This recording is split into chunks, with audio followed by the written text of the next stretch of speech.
예, 우리 할렐루야 샬롬하고 인사하고 우리 말씀 은혜 나누도록 합니다.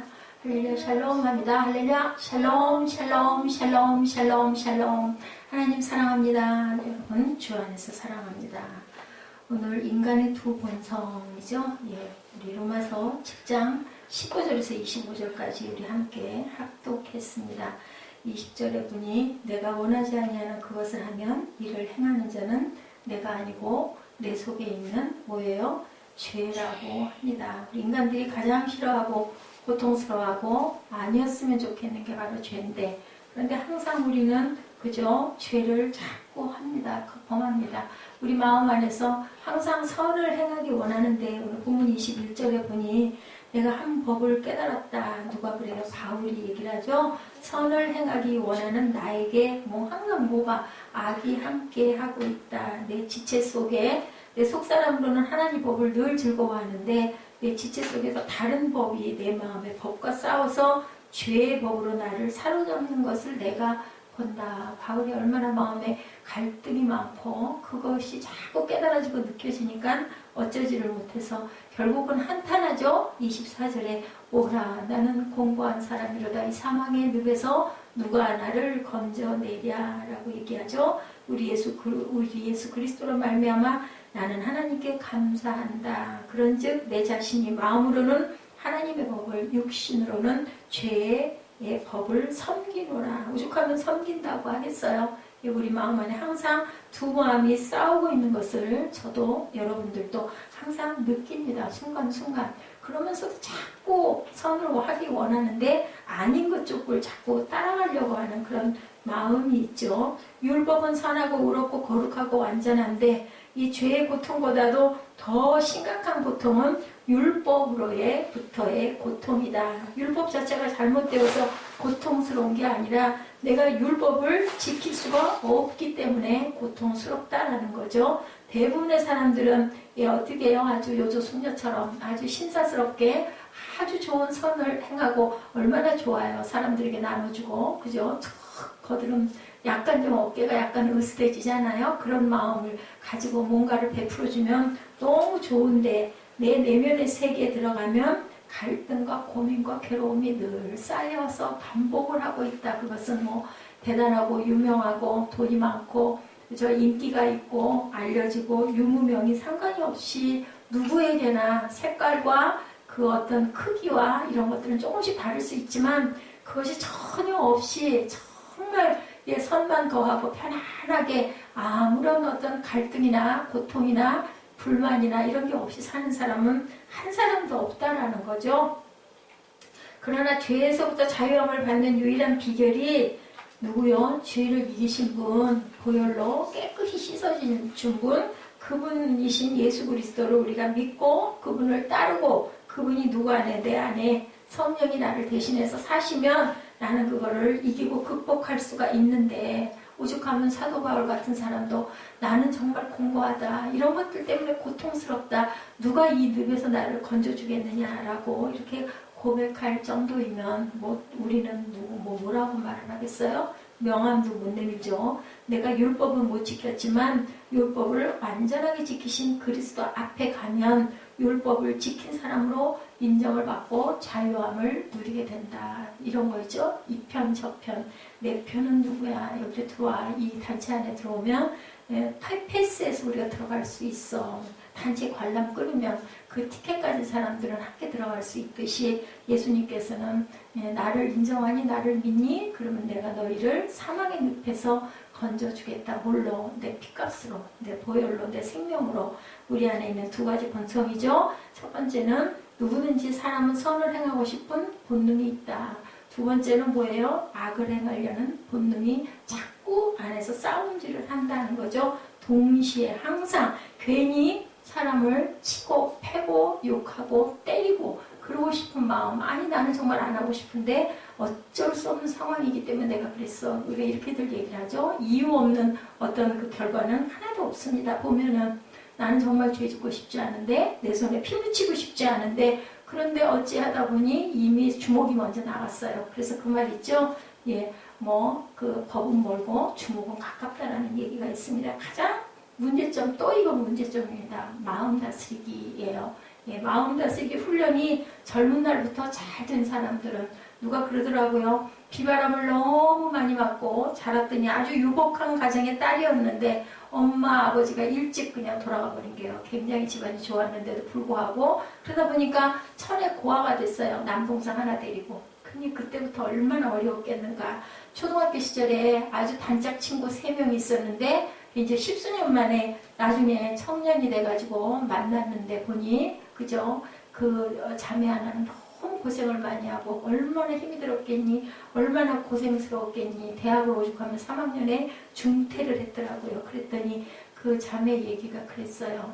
그 대신 정말 눈앞이 깜깜했는데 그 대신 비바람 찬바람 맞고 자라면서 내가 세상 살아가는 법을 일찌감치 터득을 해서 지금은 정말 감사한다.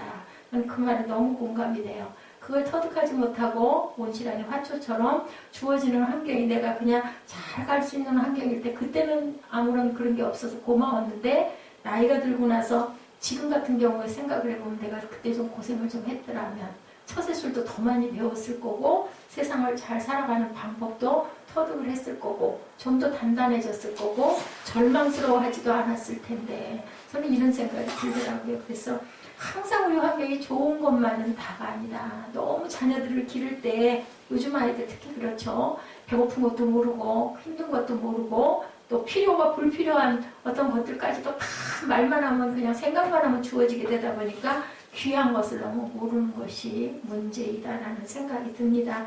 그래서 환경을 탓할 일이 아닌 거예요. 어떤 환경에서든지 더 오히려 선으로 그것이 이루어지는 경우가 있고 아무리 열악한 환경이라도 거기서도 또한 꽃이 분명히 필 수가 있다. 뭐예요?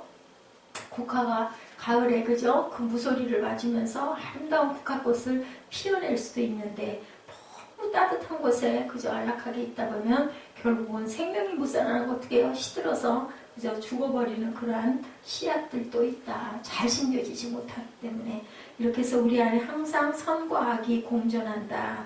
그런데 모든 사람들이 얘기하죠. 선을 지배하는 선한 신이 있고 악을 지배하는 악의 신이 있다. 근데 그것은 성경적이지 않아요. 잘못됐어요. 하나님께서는 몸만, 하나님께서는 우리를 우리 마음에 이제 이렇게 되면은 그죠? 불가에서 얘기하는 무슨 성선설, 성악설, 성선설이 되는데 하나님은 우리를 창조하실 때 절대로 악하게 창조하시지 않으셨어요.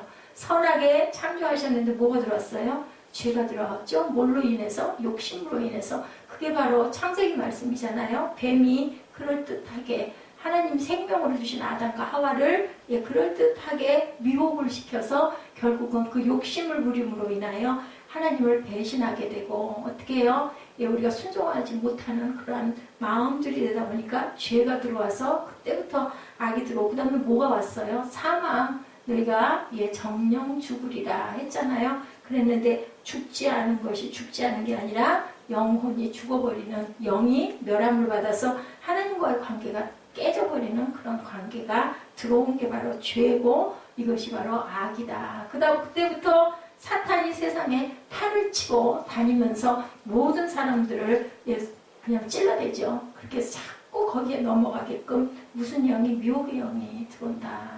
그래서 우리에게 두 가지 본성, 첫째는 선, 둘째는 악인데 하나님께서는 선을 만드셨지 악을 만드시지 않았고 악은 뭘로 인하여 우리가 욕심을 부림으로 인하여 불순종해서 죄가 들어옴으로 인하여 우리 생명이 사망에 이르게 됐다. 그 전까지는 절대로 죽는 게 없었다는 것을 에덴 동산을 통해서 우리가 말씀을 묵상하면서 알고 깨닫고 느낍니다. 근데 하나님의 은혜를 예수의 은혜를 받고 거듭나면 세상에서도 우리가 생명이 뭐라고 그러셨어요? 예수께서 네가 살아서 나를 믿으면 절대로 죽지 않는다고 말씀하셨어요. 살아서도 영원히 살고 죽어도 영원히 살리라고 말씀하죠. 살았을 때도 무슨 생명? 살아있는 생명, 영생의 생명이 된다는 거예요. 우리가 은혜 받고 예수 안에서 기뻐하고 살아가다 보면 예수 안에서 은혜의 생명을 살아갈 수 있다.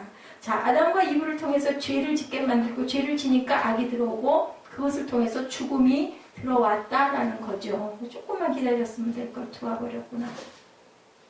마치 이것은 하얀 천에 누군가가 빨간 물감을 뿌려놓은 것 같다. 사무엘아 잠깐 나갔다 와. 응? 인사하고. 얼른 나가야 만나. 인간에는 이렇게 두 가지의 본성이 공존한다. 이 본성은 서로 대적하고 서로 싸운다. 어떤 분들은 이런 것들을 예민하게 느끼고 어떤 분들은 이런 부분을 별로 뭐 다 그런 거지 하고 그렇게 느껴버리는 수도 있다라는 거죠. 죄를 많이 짓고도 아무런 상관없이 양심이 털나서 뻔뻔스럽게 구는 그러한 생명들도 있고, 그렇지 않은 사람들은 어때요? 바울처럼 오라 나는 공고한 사람이로다라고 애통해하고 통탄하는, 그나마 하나님의 양심이 우리를 계속 그죠? 느끼게 하는 그건 구원받은 사람들이죠. 예, 죽음 앞에 서면 누구든지 누구도 전혀 신이 없다라고 부정하는 그런 사람들까지도 뭐하기 시작해요? 두려워하기 시작한다. 왜? 죽음의 그림자가 오면 정말 이제 나는 죽는구나인 거죠. 그렇다면 하나님의 나라가 있는 게 얼마나 우리는 감사할까? 저는 늘 그 생각을 합니다. 인간이 왜 죽음을 두려워할까? 죽음 이후의 세계에 대해서 모르고 불안하고 흑암과 그죠? 어둠만 존재한다고 생각을 하다 보니까, 저는 어렸을 때 이 생각을 했다니까, 꼬마 때. 사람이 죽으면 아무것도 모르게 되고 깜깜해지고 이제 내가 이렇게 살아있는 내가 없는데 그때는 어떨까 막 너무 무서웠었어요. 그 세계가. 그런 생각을 어린 날 했던 기억이 지금도 이렇게 말씀을 나누다 보면 새록새록, 그리고 새록새록 하나님의 나라가 있는 게 얼마나 감사한가, 우리 영혼이 살 수 있는 게 얼마나 감사한가. 천국에 대해 소망이 있는 사람은 절대로 그렇기 때문에 죽음을 두려워하지 않는다. 왜? 거기는 눈물이 없는 곳이라는데 뭐. 그죠? 우리가 세상에서 예수 잘 믿고 하나님 말씀대로 예수의 형상을 닮아가고 나면 나중에는 정말로 어느 곳에 있는 우리 자녀들도 다 볼 수 있고 위에서 기도할 수 있고, 그리고 정말 누리고 절대로 죽지 않고 영생의 삶을 살 수 있다라는데, 그것보다 더 좋은, 그것보다 더 큰 복이 어디 있을까, 이렇게 생각됩니다. 천국에 대해 소망 있는 사람은 이래서 죽음을 두려워하지 않고 실패도 두려워하지 않고, 어때요? 우리 생명이 뭐 조금쯤 일찍 간다 해도 그걸 너무 애달파거나 애통해주게 하지 않고, 진지왕처럼 불로초 구하러 어디까지? 본방까지 보내가지고 결국 그래도 나이 몇 살? 50살에 죽었다라고 얘기하죠. 절대로 우리가 피해갈 수 없는 것이 바로 죽음인데, 그것을 죽음을 통과하는 관문이 예수 그리스도 안에 있다는 걸 얼마나 감사할 일일까. 어떤 종교에도 이런 일은 없어요. 그죠? 우리가 살아서도 영생을 누릴 수 있는 것. 자, 이거 문제가 뭐냐? 실패도 두려워하지 않는데 보여주기 위해 살아온 사람들은 겉은 멀쩡해도 그 안에 뭐 허가 차고 있기 때문에 불안해하고 늘 초조하게 된다는 거죠. 자, 이것을 우리가 일찍 깨달아 알아서 하나님을 인정하느냐 안 하느냐에 따라서 우리 생명이 그죠? 어느 쪽의 생명을 살아가고 있는가, 사망의 길을 자꾸 치달아가고 있는지, 생명의 길을 향해서 우리가 열심히 달려가는지, 그것이 판가름이 난다라는 거죠. 자, 동물같이 아무런 생각 없이 살고자 해도 결국은 인간은 인간이죠. 죽음 앞에 서면 내 살아온 생애를 정리하게 된다. 그래서요, 죽음을 3개월 앞둔 사람처럼 아주 정말 본질적으로 선해지는 사람이 없다라는 그런 이야기들을 합니다. 그 사람들은 정말 인생을, 그 하루를 얼마나 기가 막히게 살까, 그 3개월 동안 내가 무엇을 해야 될 것인가를 생각을 하고 그렇게 아름답게 살아가고 감사한다라는 그런 말씀이 있습니다. 자, 우리 스스로에게 나는 누군가, 나는 정말 죽으면 어디로 갈 것인가, 갈 수 있을까, 과연 천국을 내가 들어갈 수 있을까, 이 갈등이 시작이 되죠. 우리 15절 말씀에 나는 행하는 것을 내가 알지 못한다, 원하는 이것은 행하지 아니하고 도리어 미워하는 것을 내가 하는구나. 우리가 갈등을 해요. 내가 정말 그죠? 내 행하는 것을 내가 정말로 알고 있나, 본질적인 걸 나는 지금 오늘도 어떻게 살았나, 이런 부분에 의문과 갈등을 갖게 된다. 이것이 바로 인간의 갈등이다.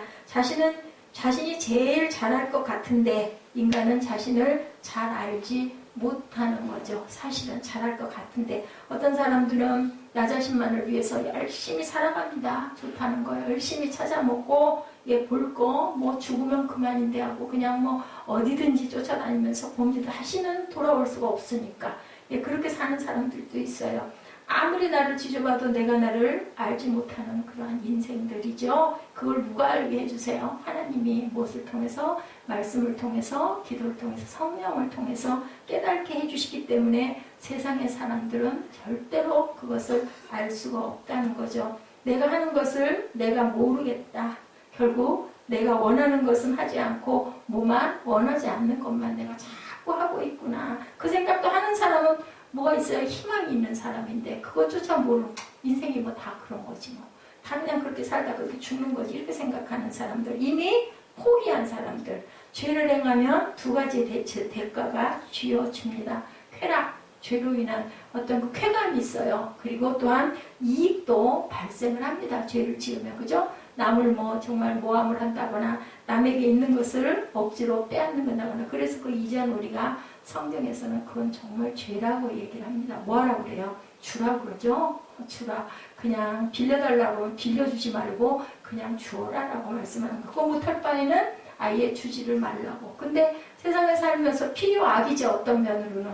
당장에 그게 꼭 필요한 사람은 대단한 대가를 치르고라도 그걸 빌려야 되다 보니까 캐피탈이 그런 거죠. 캐피탈 이자가 엄청나게 높잖아요. 뭐 그 개인 사채 같지는 않지만 보통 뭐 20몇 %씩 그렇게 되죠. 예, 이렇게 해서 아니 필요하다니까 얼마나 선한 사업이냐라고 생각을 합니다. 우리 상가 집사님도 지금 그 캐피탈에서 엄청난 그 이익을 내고 있다고 하는데 저는 그 얘기를 들으면서도 그죠? 나도 당장에 필요하면 좀 잠깐이라도 빌려 쓰죠 하는 소리가 나올 수 있겠지만 과연 그것이 하나님 보시기에 옳을까 하는 생각을 잠깐 해봤습니다. 그것은 뭐 결론은 하나님이 아시겠죠. 근데 성경에는 분명히 그것은 하지 말라고 말씀을 합니다.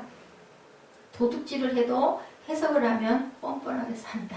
해석이 안 될 때는 갈등을 하지만 어떻게 해요? 내 합리화를 하는 거죠. 내가 가늠을 해도 해석이 돼버리면 그것은 그냥 뻔뻔하게 살아가는 거죠. 뭐 어쩔 수 없는 상황에 내가 이렇게 불우한 환경에 내가 이렇다 보니까 심지어는 하나님이 나에게 만나게 해주셨어 라고 생각을 하죠. 자, 인간은 죄를 합리화하고 변명을 하고 사는 그런 삶을 이렇게 살아가요. 항상 뭐예요? 그죠? 살아갈 구멍 꼭 열어놓고 그것을 합리화하고, 합리화를 한다는 건 뭘까요? 안 하면 내가 괴로우니까 합리화라도 하는 거겠죠. 그렇게 하고 살아간다. 절대로 근데 그것이 오래가지는 못하죠. 결정적인 순간에 주님 앞에서 하면 결국은 깨져버리는 것. 세상 안에서 안 깨지면 하나님께 심판이 분명히 있다라고 우리가 항상 우리가 결론적으로 말씀하고 있습니다. 외로움을 느끼고 죽지 않기 위해서 몸부림을 치죠. 16절, 17절 말씀 우리 함께 합동합니다. 만일 내가 원치 않은 그것을 하는 내가 이로 율법의 선한 것을 시인하는 이제는 이것을 행하는 자가 내가 아니요 내 속에 거하는 죄니라. 내가 그런 게 아니야. 내 안에 있는 죄가 그랬어. 내가 원하는 것은 내가 해야 하지 않을까. 그런데 옳은 것인데도 원하는 것을 할 수가 없고 원하지 않는 죄가 항상 내 안에서 이긴다라는 거죠. 이게 문제인 거죠. 그것이 바로 선하지 않은 죄가 승리하는 그러한 사람들, 그냥 세상 사람들, 그리고 그것을 합리화하고 살아간다라는 거죠. 17절에 어떤 것을 죄라고 합니다. 내 안에 내가 원하지 않는 것이 들어와서 내가 시키지 않은 일을 내 이름으로 해버린다라고 말씀합니다. 이것은 마치 자식이 아버지 도장을 가지고 내가 대신 도장 찍고 그것으로 재산 행사를 하는 것과 같다라는 거죠. 내가 원하지 않는 것을 행한다는 것은 누가 가르쳐줬어요? 율법이 그거 하면 안 돼 하고 가르쳐줬다라는 거죠.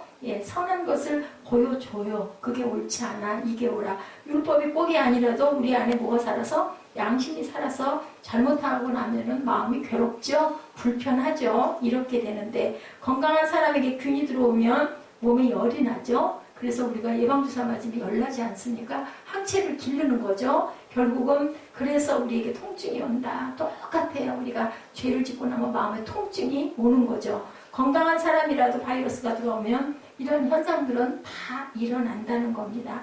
눈에 이물질이 들어오면 우리가 눈을 뜨지를 못하죠. 저도 아주 눈이 아파가지고 눈이 빠질 것까지 며칠 동안을 아파가지고 눈을 뜨고 있지를 못했어요. 얼마나 불편해요. 우리 그냥 평소에 늘 뜨고 있고 그냥 뭐 눈이 정말 붙어 있는지 안 붙어 있는지 그냥 보이니까 보나보다였던 것들이 그런 작은 어떤 그 힘든 일들이 생기면은 정말 괴롭고 아, 정말 은혜구나. 이 한 군데 한 군데 우리 기관들이 정상으로 작동되어지는, 나머지 눈 외의 모든 기관은 정상이잖아요. 그럼 그게 얼마나 감사하고, 어느 순간에 눈이 나고 나면 또 어떤 것이 아플지 우리는 모른다. 항상 조심하죠. 그런 부분들에서 우리가 항상 보호가 되게 하려고 조심을 하지만, 그것이 꼭 내가 원하고 내 뜻한 대로 그 모든 것들이 다 완벽하게 이루어질 수 있는가는 알 수가 없어요. 의학이 아무리 발달됐다 해도 아무도 그것을 장담할 수 있는 사람은 아무도 없다. 인간은 선하고 싶고 정직하고 싶고 하나님을 믿고 싶은데 이렇게 이물질들이 우리 안에 들어와서 나를 자꾸 파먹고 괴롭히고 그 싸우잖아요. 우리 몸 안에 있는 항체가 백혈구와 적혈구가 전쟁을 하죠. 그래서 백혈구의 수치를 높여주려고 밖에서 뭐를 자꾸 안으로 들여보내요.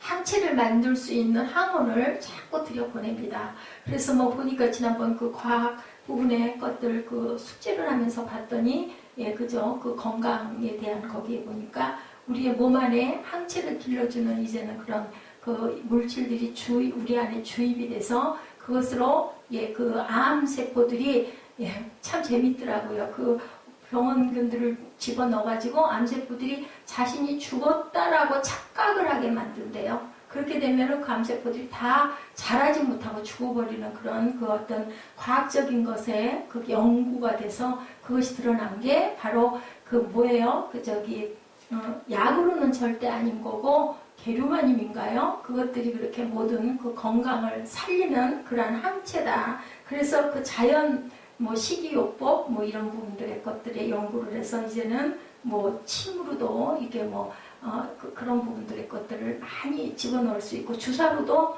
그런 항원들을 집어넣어서 이제는 암을 곧 정복할 시기가 왔는데 가장 중요한 건 우리 마음, 우리 정신이 그 중에서 큰 부분을 차지한다라는 게 결론이었었어요. 제가 그 부분을 레포트를 쓰느라고 몇 번을 반복해서 읽어보니까 아 얼마 안 있으면 의학이 암도 이제는 정복할 날도 멀지 않았다. 그러면 시대를 잘 만나면 몇십 년 후에 태어나서 만약에 그 사람이 자라다가 암이 본인에게 들면 지금보다는 굉장히 희망적이다. 옛날에 그 폐결핵, 그죠? 그리고 또 한센시병 이런 것들이 그때는 완전히 하늘의 그 병이었다라고 할 만큼 그냥 천벌이었다고 그랬죠. 근데 지금은 어때요? 결핵 같은 것도 그냥 약 먹고 꾸준히 치료하면 나을 수 있듯이 그때는 완전히 죽은 목숨이었는데 그렇듯이 이제는 암도 정복도 근데 문제는 그것보다 더 무서운 뭔가가 또 생길 수 있는 게 문제겠죠.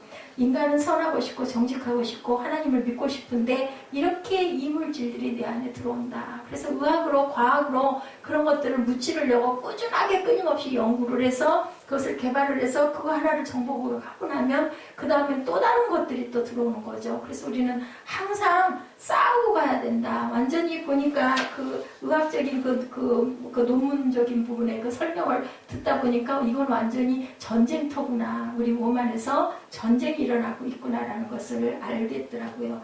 남을 결국은 어떻게 해요? 그 나쁜 것들이 들어오면 미워하게 되고 나를 파괴시키고 내가 원하는 것을 하지 못하게 하는 죄. 그런 항체들이 들어와가지고 지면은 어떻게 돼요? 결국은 내 안에 있는 백혈구들이 자꾸 죽어가고 결국은 세포가 아주 엄청난 그 급속도로 그 암세포는 커간다고 그러죠. 증식이 돼간다고 합니다.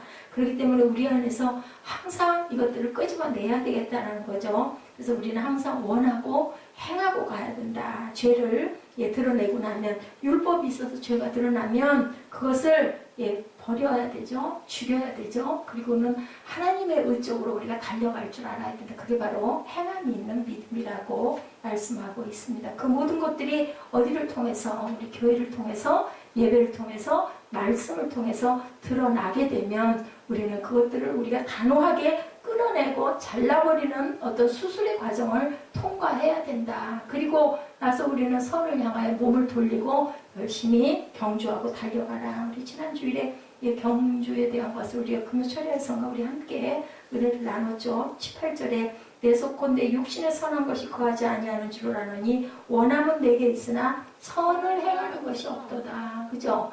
그 항체를 집어넣어주면 그 항체들이 열심히 내 안에 있는 나쁜 그죠? 암세포와 싸워야 되는데 그것들이 부족하고 힘이 약하면 결국은 지고 죽는 거죠. 원함은 있는데 나는 원해서 내 안에 항체를 들여보냈는데 결국 그 안에서 백혈구가 그것을 함께 물리쳐내지를 못하면 결국은 어떻게 돼요? 그 세포들이 자꾸 죽어가는 내 생명은 사망으로 달려간다라는 거죠. 착한 일을 많이 한 사람들, 좋은 일을 많이 한 사람들은 자신이 굉장히 착한 줄로 착각을 하는데 사람을 가장 헷갈리게 하는 것 휴머니즘이다 라고 말씀합니다. 하나님 없이 인간이 선할 수 있을까? 그럴 수 있다고 그 사람들은 생각을 하는 거죠. 박애주의자들, 나는 선을 행하고 살아갈 수 있다. 내 내면의 세계를 깊이 들여다보면 그것이 거짓이고 결국 뭐예요? 어떤 나를 드러내고자 하는 욕심이라는 것을 알게 된다는 거죠. 제 자신이 제일 먼저 안다. 사람들은 내게 박수를 치고 훌륭한 사람이라고 말을 하지만 내 안을 들여다보면 과연 그런가 인 겁니다. 그 사람은 거룩해서 성적인 욕망도 야망도 없이 베풀어 주는 것 같은데 정말 그럴까? 가장 거룩하게 보이는 사람이 가장 위선자일 수도 있다는 것을 우리는 하나님 앞에 섰을 때 내가 정말 하나님의 말씀처럼 정말 거룩한 형상, 거룩한 삶을, 거룩한 행함을 하고 있는지를 우리가 항상 깨달아 알아야 된다. 인간 속에는 끊임없는 죄의 야망이 용암이 끓듯이 항상 부글부글 끓고 있다는 것을 깨달아야 된다.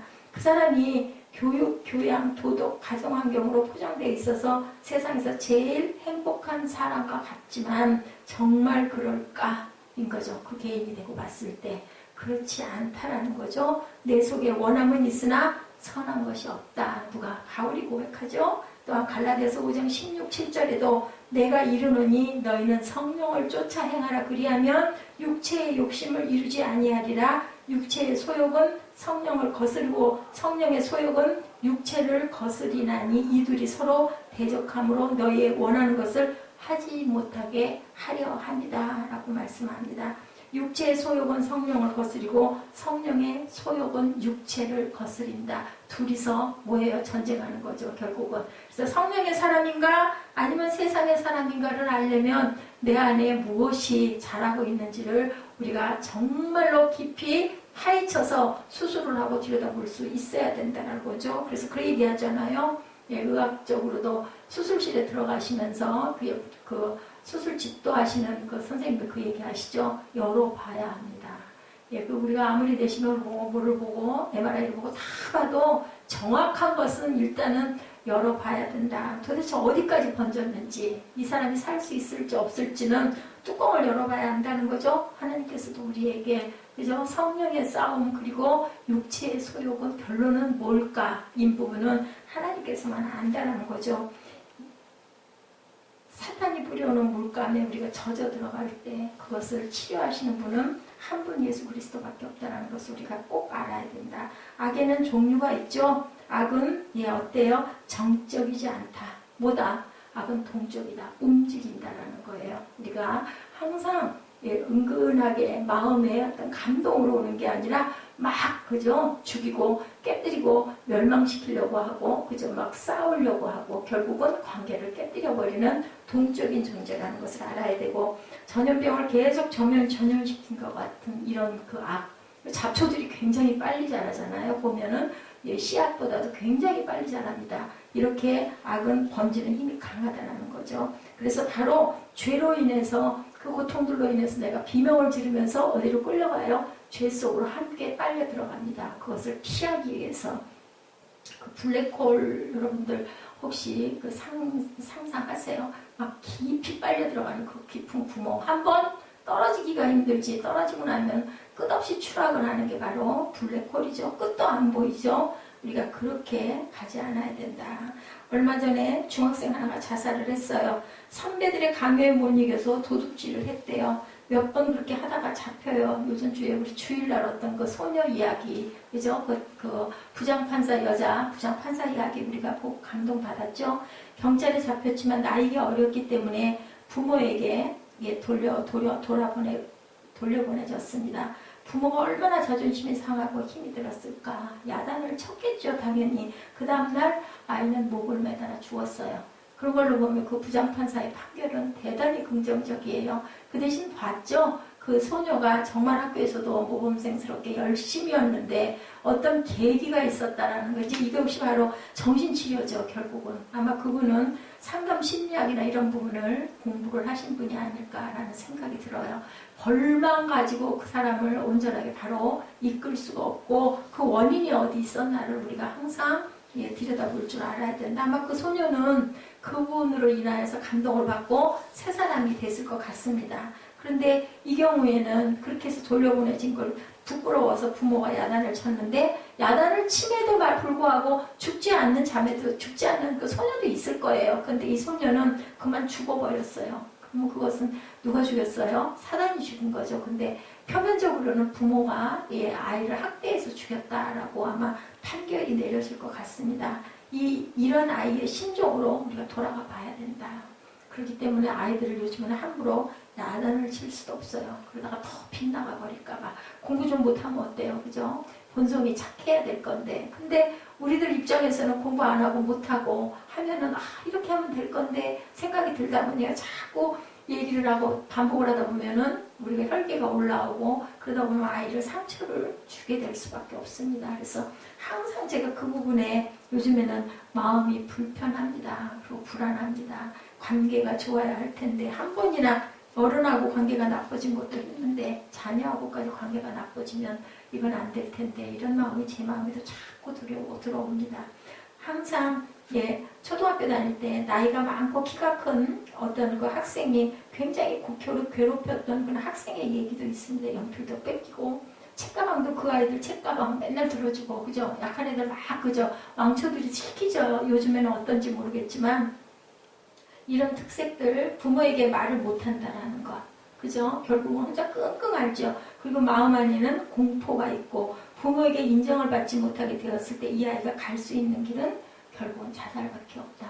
그래서 그것을 품어주는 것이 부모가 돼야 되고 또한 교회가 되어야 된다는 거예요. 그래서 우리가 항상 교회에서 예배도 중요하지만 예배가 중요한 것보다는 한 사람 한 사람의 그 심령 안의 문제들, 마음들, 괴로움들을 서로 품을 줄 알아야 된다. 그래서 기도가 필요한 거죠. 함께 교제가 필요한 거고. 그래서 예수님도 떡을 떼고 나누셨잖아요. 내 피다, 내 몸이다 하고 식사를 하시면 늘 아주 자주 그렇게 성찬을 하셨어요. 지금 저희는 의식으로 한 달에 한 번 하지만 식사를 하는 게 우리 점심을 먹는 게 바로 그런 의미거든요. 아이고 번거롭고 불편하고 내 집 같지 않고 또 하고 나면 남의 것까지 좀 치워줘야 되고 이런 부분 너무너무 불편해. 한 번, 두 번, 세 번 빠지다 보면 편한 거 좋아하다 보면은 왜 교회에서 뭐 별반 차린 것도 없는 식사를 하겠어요. 집에 가서 뜨뜻한 데서 그냥 편하게 나 좋아하는 거 다 만들어 놓고 먹는 게 좋은데 근데 그것을 기뻐하고 즐거워하는 그러한 사람들은 하나님 안에 은혜를 받았기 때문에 교회에서 식사하는 것을 기뻐하고 즐거워하고 그러다 보면 식사하면서 이런저런 얘기, 내면적인 염려, 문제 이런 것들 서로 나누게 되고 그걸 알아야 우리가 서로 기도하고 나눌 수 있거든요. 제일 중요한 게 공동체 안에서는 그겁니다. 그게 세상적인 나눔이 아니라 주 안에서 말씀 안에서 서로 나눠야 되는데 예배 따로 생활 따로야 그거 상관없어 이 사람은 의식이 될 수밖에 없어요. 일주일에 한 번 교회 와서 그냥 예배 드리고 적당히 헌금하고 돌아가면 그래도 세상적이진 않잖아 이렇게 생각하는 게 문제라는 거죠. 불편한 거를 너무나 못 견뎌야 하는 게 바로 요즘 시대의 문제다. 그렇기 때문에 아주 여러 가지 그런 것들이 아주 잘 되어 있는 교회들을 사람들이 선호를 하죠. 사는 게 경제 수준이 웬만하다 보니까 뭐 2, 3천 원 그저 밥값 내면 내지 그렇게 하고 그런 데 가서 식사하려고 하지. 작은 교회에서 서로 같이 그죠? 설거지도 해야 되고 음식도 만들어야 되고 이런 데서 먹는 건 시간 낭비스럽고 불편하고 싫다라고 얘기를 하는 거죠. 근데 본질적인 부분은 예수님은 늘 함께 제자들과 함께 식사하시고 풀밭에서든 어디서든 뭐가 됐든 서로 똑같이 나눠서 드셨잖아요. 오병이어의 기적이 바로 그 기적입니다. 영적인 양식이기도 하고 우리 육의 양식도 필요하기 때문에 그래서 교회에서 식사를 나눠요. 보면은 우리 안에 있는 선한 본성과 악한 본성은 계속 싸우게 되고 악한 본성은 나를 파괴하고 다른 사람까지도 파괴시킨다. 교회에 그런 세력들이 자꾸 들어와가지고 불편해 싫어 자꾸 이러다 보면은 자꾸 줄어들죠. 사람들 자꾸 가서 먹겠어요 하다 보면 나중에 점심이 없어져 버리는 그런 교회들도 있어요. 그러면 그 다음 예배는 어떻게 드릴 거냐고요. 식사하고 다시 와요. 그러기가 쉽겠냐고 더 어렵죠. 21절에 그러므로 내가 한 법을 깨달았다. 선을 행하기 원하는 나에게 악이 함께 있는 것이로다. 선을 행하고 싶은 나에게 악이 자꾸 있고, 또 이상한 거는 그 세력들이, 악의 세력들이 더 빨리 번져나가고 자꾸 새끼를 친다라는 거죠. 우리 안에 항체가 들어왔는데 결국은 암세포가 이기듯이, 그럼 또 증식을 엄청나게 빠른 속도로, 왜냐면 얼른 타먹어서 죽여야 자기가 사니까, 암이 커져야 되니까 이렇게 되는 거죠. 생명이 있는 건 다 크거든요. 암도 악의 생명이에요. 그래서 우리 생명을 그런 식으로 갉아먹게 된다는 거죠. 선을 행하고 싶은 나에게 이렇게 악이 있다. 이게 바로 인간의 진실된 모습이다. 왜? 뭐가 들어오면서 죄가 들어오고 나서. 이 현상적인 것들이 나와 현실적인 건강해야 할 몸을 우리가 질병으로 해치게 된다. 우리가 항상 이것을 항상 경계하고 살아야 된다. 나는 선하게 지음을 받은 존재인데 악한 본성이 내 안에 있다는 것을 바울은 이렇게 깨달아 알았다고 하죠. 22, 3절입니다. 내 속사람으로는 하나님의 법을 즐거워하되 내 지체 속에서 한 다른 법이 내 마음의 법과 싸워 내 지체 속에 있는 죄의 법 아래로 나를 사로잡아 오는 것을 보는도다. 내 속사람은 하나님의 법을 즐거워하는데 나는 하나님을 사랑하는데, 그런데 내 겉사람은 하나님의 뜻대로 살고 싶은데 하나님의 법의 지배를 받고 싶은데 지체 속에 다른 법이 안개와 같이 자꾸 연막을 치면서 스멀스멀 스며들어온다는 거죠. 사도 바울은 죄의 법 아래로 사로잡히게 되는 것을 스스로 느끼고 본다라는 겁니다. 이게 바로 엄청난 영과 그 성과 악의 싸움, 영의 싸움을 이렇게 한다. 그래서 우리가 항상 뭐 하라고요? 항상 우리 몸에, 우리 마음에 전신갑주를 입으라고 말씀하시죠. 중국과 대만과 아랍과 이스라엘, 남한과 북한, 이러한 것들에 비교할 수 없는 엄청난 전쟁이다. 아니 그 세포에 대한 이야기 해놓은 걸 이렇게 다 그림으로 설명하면서 얘기를 하는 걸 보니까 진짜 전쟁이더라고요. 우리 안에서, 몸 안에서 들어가서 싸우는 그런 싸움. 그래서 딱 보자마자 전쟁이네. 우리 몸 안에서 전쟁하고 있네. 전쟁한 결과가 뭐예요? 열로 나타나죠. 우리 감기가 들었을 때도 싸우는 거예요. 안에서 적혈구와 백혈구와 바이러스와 함께 막 싸우는 거죠. 내 마음의 법을 따를 것인가? 현실의 어떤 그 안락함을 따를 것인가? 그래서 우리 지체 속에서도 항상 이런 부분의 절규가 일어나죠. 영적 싸움은 권투가 아닌 바로 내슬립니다. 권투는 떨어져서 할 수 있지만 내슬림은 뭐예요? 들러붙어가지고 막 굴르면서 그저 싸우죠. 그리고 잘 모르겠지만 레슬링은 어깨를 땅바닥에다 완전히 대면 죽는다고 얘기를 하더라고요. 어깨를 들어야 되는 거. 이렇게 잡아 눌러서 결국은 죽이는 거. 권투는 치고 뒤로 빠지기도 하고, 그죠? 이렇게 뛰면서 싸우는데 레슬링과 같다라는 얘기를 하시는 분도 있습니다. 영적 전쟁은 레슬링과 같은 육탄전이다. 마귀와 붙잡고 같이 뒹굴면서 싸우는 거다라는 거죠. 끝까지 죽을 때까지 처절한 기가 막힌 생명을 그저 빼앗기는 전쟁이라는 것을 우리가 알아야 된다. 악에게 포기하십니까? 아니면 예수 그리스도 이름으로 우리가 승리하고 일어나시겠습니까? 이게 바로 24절에 그 한탄입니다. 오호라나는 공고한 자로다. 이 사망의 몸에서 누가 나를 건져내랴? 그걸 모르고 이렇게 한탄을 했겠습니까? 하나님께서밖에, 예수 그리스도의 보혈의 피밖에 나를 건져낼 자가 없다라는 것을 절규함으로 인하여서 누구에게, 많은 사람들에게, 그저 이방인들에게 은혜를 끼치고 있는 바울의 모습입니다. 로마서는 이방인들을 위해서 쓰여진 책이거든요. 그가 얼마나 심각하게 내적인 투쟁을 했는지, 정말 이 구절 예수 믿는다는 분들 치고 모르는 분들 없을 거예요. 외우지 못하는 분도 없을 거고, 오호라 나는 공고한 사람이다. 그 통탄이 우리 생활 가운데서 그저 수시로 우리 입에서 고백이 되고, 이것이 정말 사망의 늪에서 내가 일어나야겠다라는 결단의 그러한 고백이 되시기를 주님의 이름으로 축복합니다. 더 중요한 고통은 내 안에서 죄와 싸우는 것이다. 나 자신과 싸우는 경험을 내가 늘 느낀다. 그렇기 때문에 내가 그것을, 죄의 법을 내가 절대로 따르지 않을 거야 라는 것을 우리가 뭐 해야 된다? 각성하고, 그리고 항상 다짐을 해야 된다는 거죠. 선을 행할 수도 있고 악을 행할 수도 있는 것이 나이기 때문에, 선택은 결국 누구 몫이에요? 내 몫이에요. 하나님께서 그렇게 만드셨어요. 자유의지에다가 맡기시죠. 왜요? 이름을 네가 지어라. 세상을 다스리고 살라고 우리에게 그 모든 권리를 주셔서 우리는 모두 다 청직이에요. 청직이. 그래서 이 책임이 내게 있는 것으로 하나님께서는 우리에게 손에다 쥐어 주셨어요. 그래서 구원의 시작이 되죠. 바울은 두 가지 고백. 나는 공고하다. 사망의 몸에서 누가 나를 건져낼까? 이렇게 고백합니다. 인간의 두 본성 앞에 우리는 이 고백을 하는 거죠.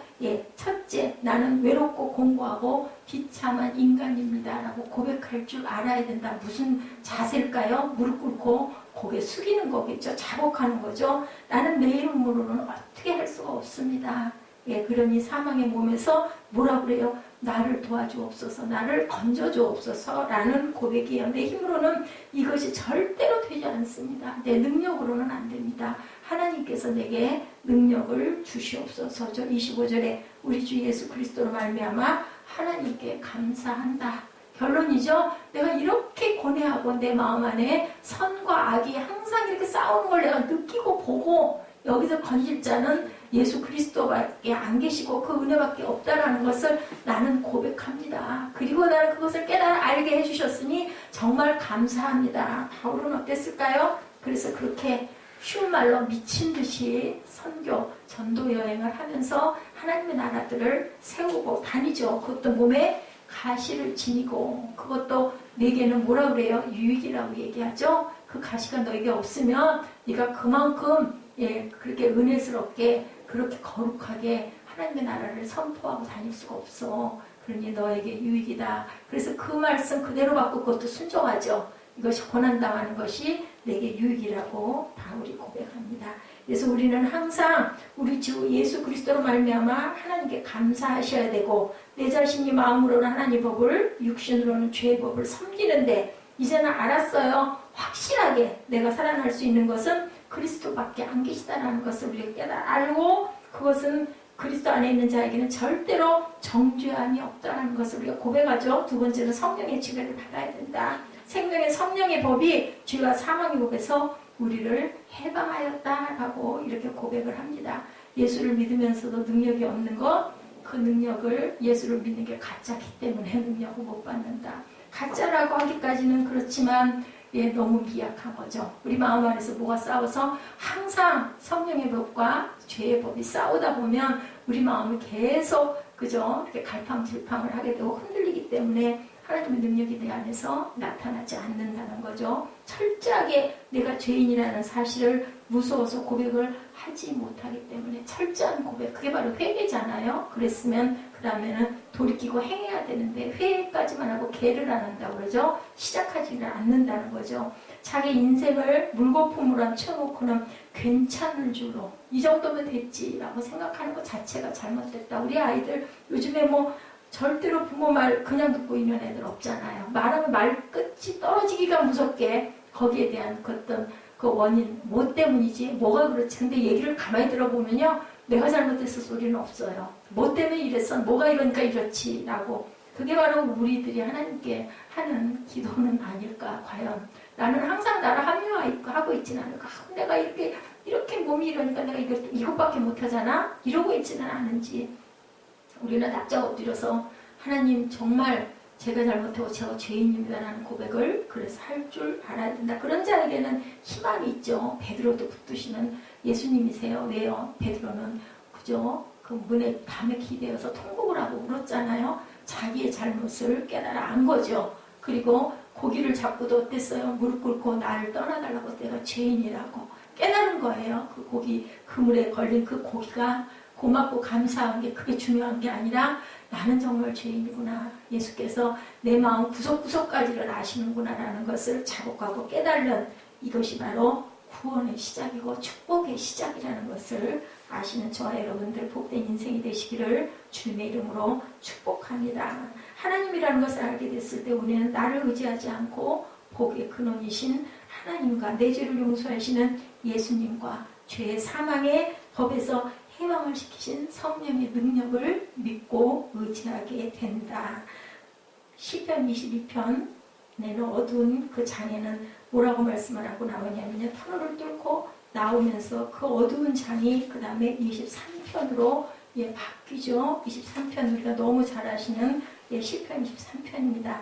예, 7장에 고민을 해보지 않은 사람은 8장의 영광스러움도 없다라는 거죠. 우리가 항상 예, 시편도 어때요? 시편 8편도 아주 좋은 말씀이죠. 예, 언제 한번 틈이 있으실 때 시편 22편과 23편을 쭉 이어서 예, 읽어보시기 바랍니다. 그래서 우리 묵상하고 나가는 시편이 제가 이제부터 마음을 바꿔먹은 게 그전에는 좋은 구절 있는 것만 이렇게 그 무작위로 찾았어요. 근데 이제부터는 1편부터 쭉 가면서 이렇게 몇 주 됐죠. 제가 가면서 이렇게 쭉쭉 봐서 정말 우리 마음에 꽂힐 수 있는, 그러면서도 시편을 한 바퀴 도는 거예요. 그전에 시편을 했지만 축복의 말씀 그리고 또 그 반대의 말씀들이 분명히 앞에 있거든요. 그래서 우리 입술로 선포하는 건 축복의 말씀을 선포하지만 그 시편을 우리가 보면서 묵상을 좀 해나가야 되겠다. 길기도 하잖아요, 시편이. 그래서 지금 온 게 9장까지인가 제가 왔습니다. 주일 예배, 수요 예배, 금요 철야를 할 때 묵상을 순서대로 150편이 끝나고 나면 뭐 다시 또 1편으로 돌아서 우리가 좀 더 시편을 좀 더 알아가야 되겠다. 저도 이렇게 인용해서 쓰고 나면 또 잊어버리거든요. 그래도 시편 강의를 해왔기 때문에 이제는 조금은, 그죠? 조금은 그렇지라는 마음이 들어요. 중요합니다. 그래서 성경을 알아야 가야 되겠다. 우리가 7장의 고민은 오늘 본문 7장이잖아요. 그렇게 나야 8장에서 하나님의 축복을 더 기뻐하고 부활이 얼마나, 그 영광이 얼마나 귀한 걸 안다라는 거죠.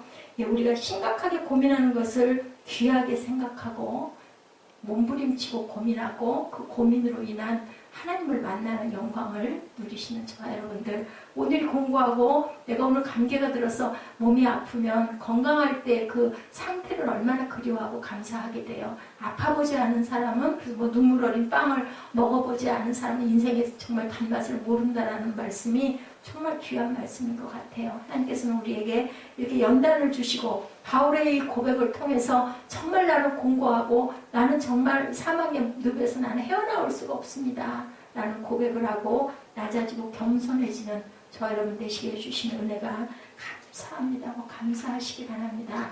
예배를 기뻐하시고 찬양을 우리 입술의 고백으로 기도로 기뻐하시고, 그리고 하나님께 저를 정말 하나님께 다 드립니다. 그래서 그 얘기하죠. 산 제사로 다 드립니다. 나를 그냥 다 송두리째 몽땅 내어드려도 절대로 아까울 게 없습니다. 나는 하나님께 예배하기 위해서 하루하루를 살아가고, 그리고 내가 먹고 내가 잠자는 모든 것도 하나님께 깨어서 온전히 예배를 사모하면서 삽니다라는 고백이 되시는 저 여러분 되시기를 주님의 이름으로 축복합니다. 우리 결단 찬양하시고 기도하는 시간 갖도록 합니다.